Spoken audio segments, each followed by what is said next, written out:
How's it going, guys? Luiggi from Centillion, GrayBlue. What's up, guys? Just just adding a little bit more art to your boy. I gotta look good for what? Tomorrow? Tomorrow night? Oh shit, it is tomorrow. It's tomorrow night. Yes, sir. All right, y'all. But we're just gonna have a little chat. You know, if you're all interested in tattooing or just want to know more about the band, we're just gonna have a little conversation with the boy. Yeah, let's start with your tattoo journey, man. Tattoo, yes, sir. How long has it been? 2 years, I think. Almost 2 years? Yeah, in November. Yeah. Oh, dude. Those were the days, you know. Was it an impulse buy off of Amazon? Yeah. So I was watching just stuff on YouTube about tattooing, and then my mom, she was like, "Why don't you ever tattoo? Like, you've always been an artist." And I was just very impulsively just said, "You know what? Fuck it, why not?" And then after trying it a little while, I was like, "You know what? I'm not terrible at this." And here we are, 2 years later. I've given him a decent amount of art already, mainly on his other side, or one of y'all can see it, but it's on the team too. And that's what we do, man. It's fun, it's awesome. Who doesn't want to be tattooed like that, you know? I think the amount of tattoos that I've gotten back to back have increased since you became an artist. Yeah, because how many did you have beforehand? Like 4, 5 tops? Around there, maybe. Yeah, and then every now and then, you know, it pays, you know, when your boy's a tattoo artist. And, he's like, "Hey man, you want to tattoo this week?" I was like, "Yeah, sure, why not?" So Sometimes I'm just bored. I need to feel something. trying to feel something. Yeah, so Gabriel was my first ever tattoo, and he believed in me that I could do it. You know, I was willing to take the risk because, you know, this shit ain't easy. So he gets free tattoos for the rest of his life, which I don't mind. But going back, you know, so we're talking about the past. So I've known Gabriel for 5 years or so, something like that. Almost 5 years, yeah. We used to do insurance together, guys. The riveting life of life insurance sales. And we started talking because I saw him come into the office, and I was just on my computer doing shit, and his laptop case, right? Yeah, so, you know, let me rewind a little bit. Yeah, go. I mean, so when I first started, I think I saw some kind of celebration or some kind of recognition that he had closed something around that time, maybe. And I remember just seeing a picture of him, and I was like, you know what, this guy looks like a badass motherfucker. And on a day that we were in the office, yeah, we had our own laptops and stuff, so I had a laptop case. And I had gone to the restroom, and I think around that time, Lewis came into the office. When I got back and sat down, is when he talked to me. He's like, "Is that your laptop case?" Because it happened to be Avenged Sevenfold. 878, baby. Yeah. And I told him, like, yeah, that was me. That was my case. And he told me he fucked with Avenged, and I was like, one of the few people I've met that actually, like, fuck with them on the same level I do. And from there, fuck, everything just went to shit. So not only do we have that in common, we love to just get fucked up, man. You know, a little bit. We're younger, a little crazier, and you know, bonded over music though, first and foremost. Mm-hmm. We used to just jam in our living rooms, just chilling, just playing some Avenge or whatever, sipping on Four Locos. And before y'all say, "Oh, Four Locos," like, y'all just can't handle it. No, I can't handle it. Four Locos ain't shit. That's my energy drink now. Yeah. So if y'all scared of Four Locos, I bet you moan when you wipe your ass too. Nah, the 4-pack wines, bro. Oh my god. When we felt extra Also- nasty. Also, yes, we drank on a budget. Yeah. It's just another way of saying. Look, we How, drank. how fucked up can we get for the Yeah. least amount of money? It was almost a mission. Yeah. The wines. And then, we used to upload covers every now and then, like, just playing, like, And Mostly then acoustic. yeah, acoustic stuff. And I remember, we would talk sometimes, be like, dude, it'd be so cool if we were in a band, and how badass would it be to, X, Y, and Z. And here we are. Just playing music, man. Having a good time doing it. It's been a game changer for us, honestly. Yeah. Nah, dude. So we used to be in another band before we were in Smithsonian, Mm-hmm. and that's kind of where it started. At least like really giving music a shot, like for real. And we've seen a lot of growth musically and just musicianship and all that shit. Actually learning stuff, which is cool. And yeah, we're excited to play another show tomorrow. The BFP guys will show are in town or whatever. We ain't doing shit. Look, if y'all ain't gonna chuck down glizzies, come see us. Yes, exactly. So today we're working on a kind of like the fool, like tarot card fool / jester, but it's like a cool badass skeleton. I'll put a little how it looks at the end of the video, guys. But yeah, man, that's what we've been up to. We're watching Van Helsing at the same time. Just vibing, honestly, man. Just chilling over here. He sits like a rock. I've had pretty decent amount of clients now, and love tattoo and Gabriel, just straight chilling. I've had other musicians I've tatted, I'm not gonna name any names, so very babies. Surprisingly, all the women I've tatted, they're the ones that sit the best out of as opposed to the men.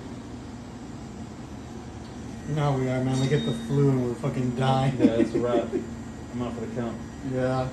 Like, I get sick maybe twice a year, and y'all already know. That shit, the man flu was hard. You don't want to make fun, but that shit, oof.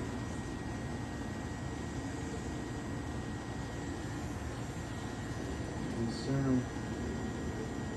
No. Okay. What has gotten to be your best experience being a live musician, and what's also something? What's a preconceived notion you had about being a musician that you realized wasn't the case after becoming one? Let's see. I thought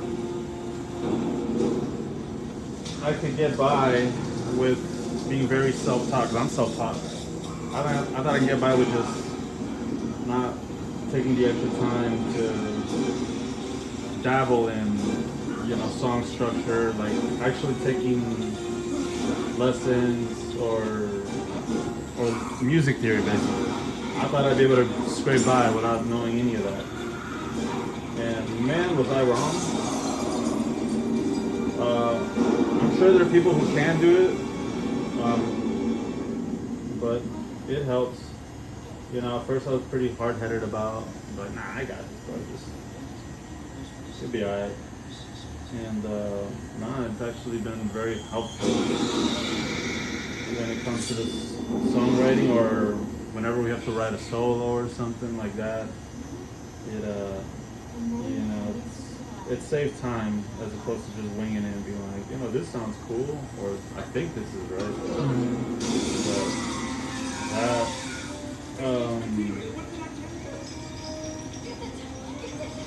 and especially the last show we played, I was actually surprised how, you know, there really is a good support of local music down here in Houston.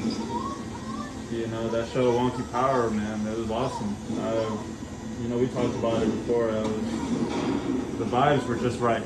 You know, it was an amazing experience. Hands down, one of the best nights of my life, to be honest. It was so cool. But yeah, no, I'd say taking time to actually learn your instrument the proper way was something that I thought I could get away with not doing. I'm glad I did. Yeah, that's pretty fast. What about you? Same question. For me is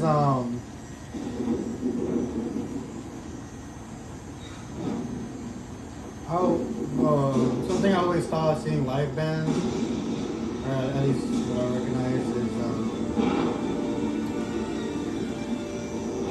I always thought there was like a bunch of and I'm trying to word it correctly. The actual aspect of playing live is not what I thought it was. There's more work involved. Not only just knowing how to play your songs, but the stage presence of it all, like knowing how you're gonna maneuver, knowing how like every little thing, you just have to. There's a bunch of things going on at once that you have to be ready for. A lot of coordination. A lot, yeah. Especially if you're someone who, if you're someone that uses like effect pedals too. Oh man. The pedal board upgrade is real on this, man. No, but like rehearsing, I don't only rehearse the song. I have to rehearse switching between pedals in real time. Now I know there's probably about more efficient ways for me to do it. But not even the pedal board switching, that's a minor thing of it. But there's so much more that goes into live playing to ensure that you put on a good show for the audience. That 9 times out of 10, if it looks like we're having fun on stage, we're shooting bricks. You know? And just the fact that anything can go wrong at any time. What would you say is either in this band or old band? What would you say is one of the worst shows you played and why? I think I have two. One from the old band and one from this one. From the old band, it was probably... I wouldn't say it was a show. It was, but not really. We got invited back to do some Harley Davidson thing. And... Oh, yeah. And I don't know what the case was, but basically the sound guy was just ready to... The sound guy was ready to dip, and he wouldn't let us finish. And we got cut off so early, like halfway through our set. We got shut off, and it just wasn't it. You know? Oh yeah, I think this is also one of the headliner or whatever. We were supposed to have like 45 minutes, and he went for like an hour. Remember? Oh yeah. Yeah, he took his sweet fucking time, bastard. I don't know if it was the headliner, but it was I know it was, but yeah, they went on before us. Yeah, they didn't even want to be the last ones. Yeah, and they took up all the time. Yeah, they ran. Yeah, it was just a bunch of shit. Yeah, they ran that fucking set time. And then for this band, this is one show. It was a show that we had where fucking all my equipment just stopped working. Yeah, dude, I remember that shit.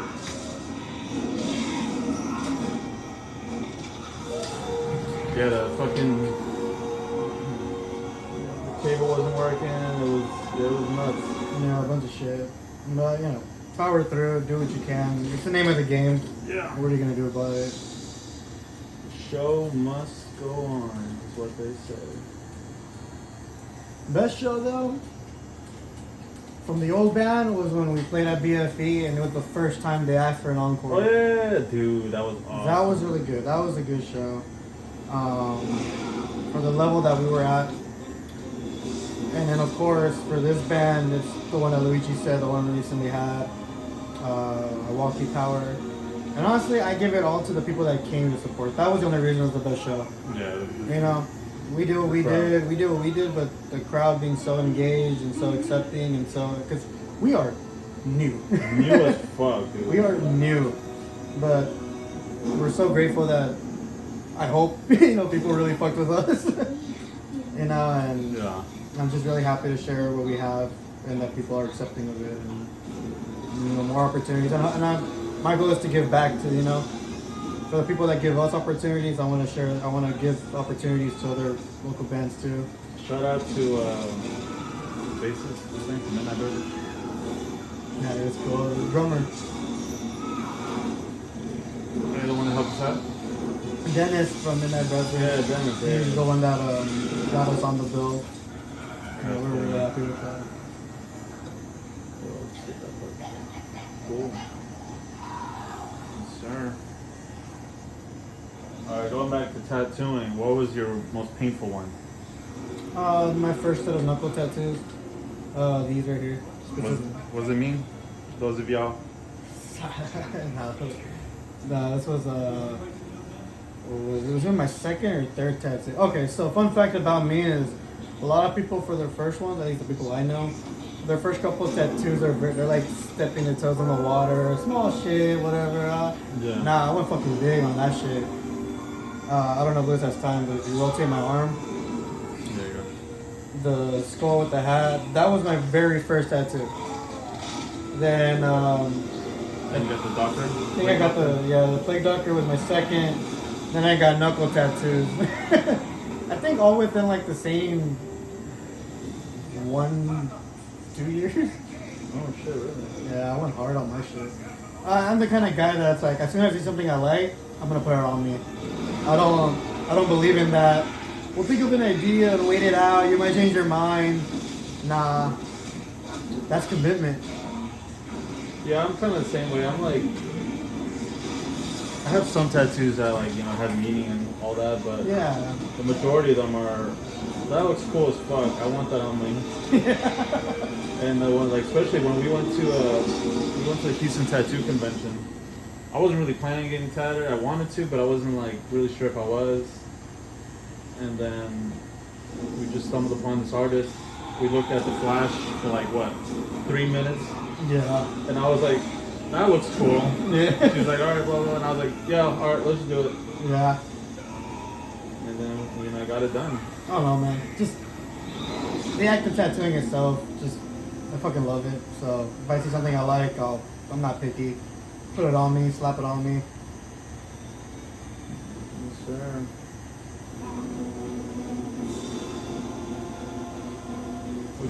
Which one's your favorite or top two?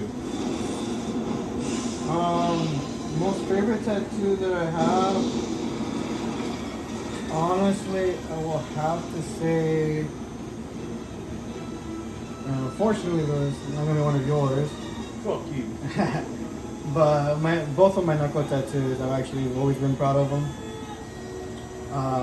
But the other ones that I really enjoy, that I really love, has to be I think it's both of my shoulder tattoos that he gave me. Oh, yeah. Yeah. That Hail to the King one, Yeah. man, that one was hard. Those go, and I see my knuckle tattoos as one set of tattoos, and then both of my shoulder tattoos, I really fuck with them a lot. Okay, you can show them a little bit. You can show this one. So I was still pretty new, but it's not bad. Hail to the King. Instead of a sword, we put the base.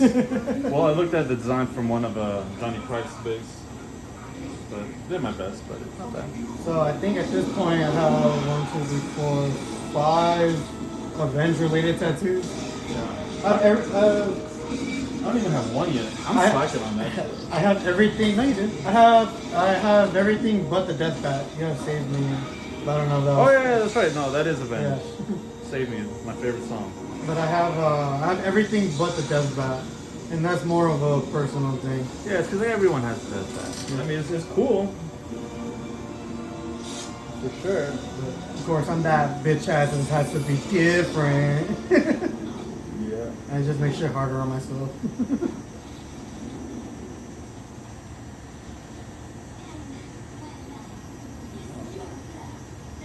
So when I was brand new, I was hiding Gabriel once. And he passed out on me. Guys, chat, when I tell you your boy shat himself, I shat myself. But it was funny the way it happened though. Dude, yeah, it was so like nonchalant too. I was hiding his right here. Was it this one? I think it was the other one. No, it was this one? Star, yeah. Yeah. Star.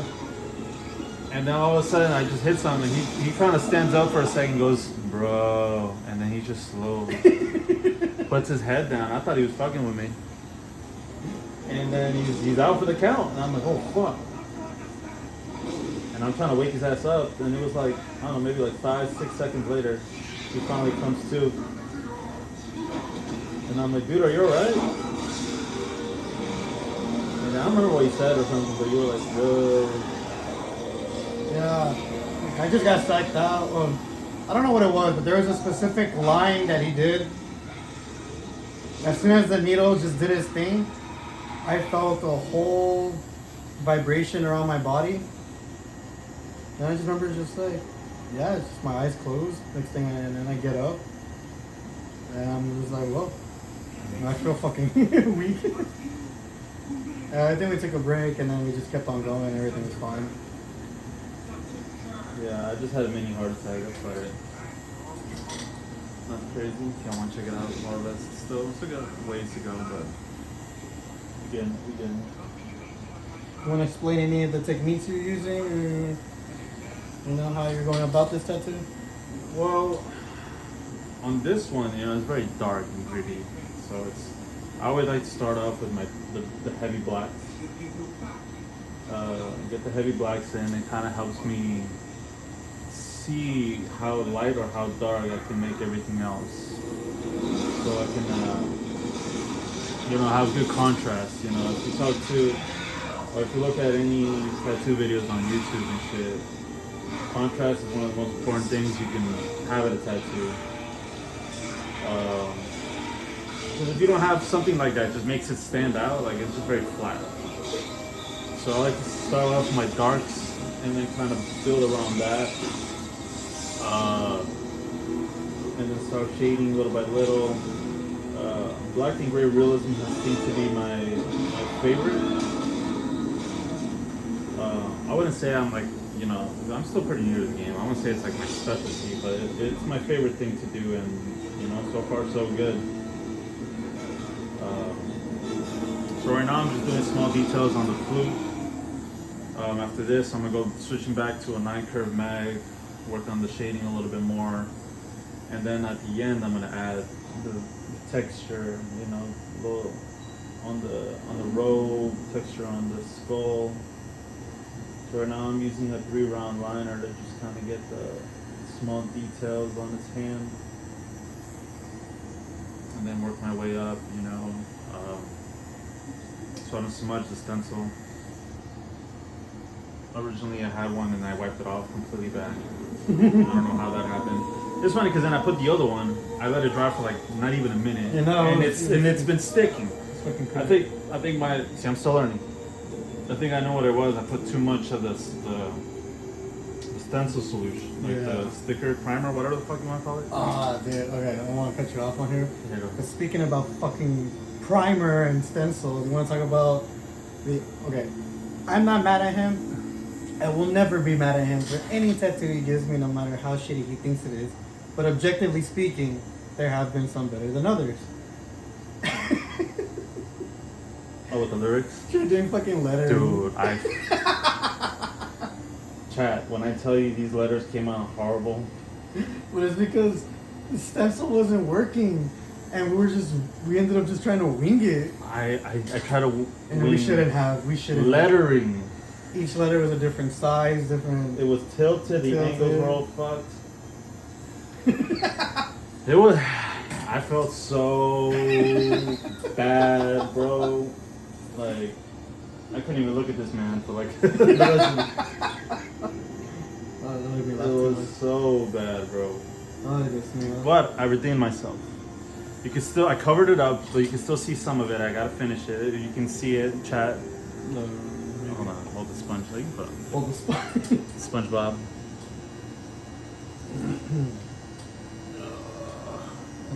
That face covers up most of it. You can still see the lettering. If y'all zoom in, y'all can see how fucking bad that shit is, bro. But yeah, dude, it was rough. It was rough, man. But you know, we're out here learning, right? You know, that's why. I know what I signed up for. Yeah. But best believe when I tell you guys this, I'm not even mad. That's why I get free tattoos, bro, for life. You can trust me enough to not completely fuck his shit up. But this is just my homie. You gotta look out for the homies. But yeah, the stints.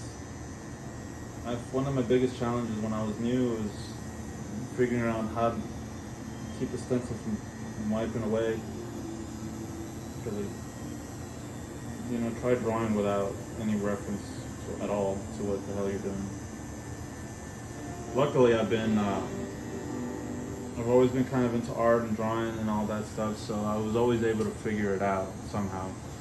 Just using logic and I don't know, just knowing where stuff should be. I will give you credit though that you have always done your best to keep on learning, you know? Oh, yeah. When I come visit this guy, he's always had some tattoo video already up, you know? Yeah, those of y'all wondering, self-taught, well, not completely. I do seminars and stuff on YouTube. I follow certain tattoo artists who actually take the time to show, because it's very gatekeepy, the industry, which I understand, but you have to, there's a lot of information out there, but it depends on you if you want to actually take the time to learn it, which I for sure have been trying to take as much advantage as possible, because I am scarring people for life, and I would not want to do a terrible job. Luckily, I haven't messed up anybody to the point where they're furious. I take pride in what I'm doing. As you should, my God. Sir. Alright, guys, this was a tattoo chat with the boys of Centillion. Hell yeah. We have a show. Catch us tomorrow, man. Tomorrow, July 4th, the BFU Rock Club. We'll be playing with a couple of bands. Have a good time. If you're on any roasting some hot dogs, come see us cook at the stage. Hey, yo. Got some glizzies for y'all.